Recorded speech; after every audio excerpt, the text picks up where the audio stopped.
Hello everyone, welcome to Appalamma'sKitchen. Kitchen. Now let's see how we can make vegetable Utappam with leftover coconut dosa batter. I've already uploaded a video wherein we can see how we can make coconut dosa batter and in turn dosas with it. On the first day we can make plain dosas, and on the second day with the leftover dosa with little more fermented batter we can make this Uttappam. It's not a new recipe, but I'm sharing this as beginners in cooking can gather some tips from this video.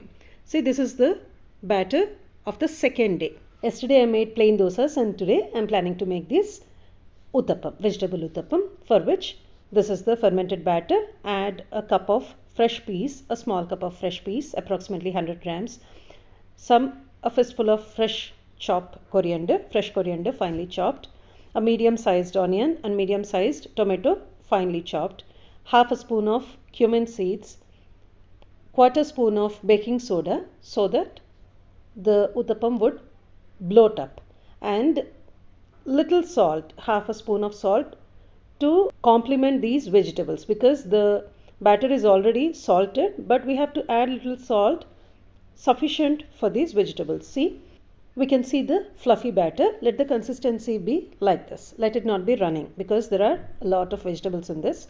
Now put on the tawa. This is the cast iron one. Put on low to medium. Let it get heated up. Grease the pan, because this being cast iron, if it is non-stick, you need not apply any oil at all. Now, depending on the size you want, pour a ladle or two ladles. Here I've used two ladles. Don't spread much. Let it be thick.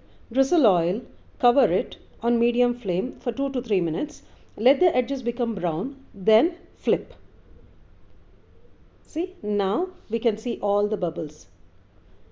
It's little more fermented, so it's little sour than yesterday's plain dosa. And as we have added baking soda in this, it would create that space for the green peas to puff up and to add that extra nice taste. Drizzle oil on the other side also, because there are vegetables they have to get cooked. So it is needed to drizzle oil on the other side too for Uttappam. Now after 2 to 3 minutes on low to medium flame, as much as possible don't use high flame at all, the tasty yummy Uttappam is ready. So we need not get bored having the plain dosa on the second day. So we can make these Uttappam. Hope you find this recipe useful. The link for coconut dosa batter is given in the description box. You can view it if needed. Please stay tuned. Bye-bye. Thanks for watching.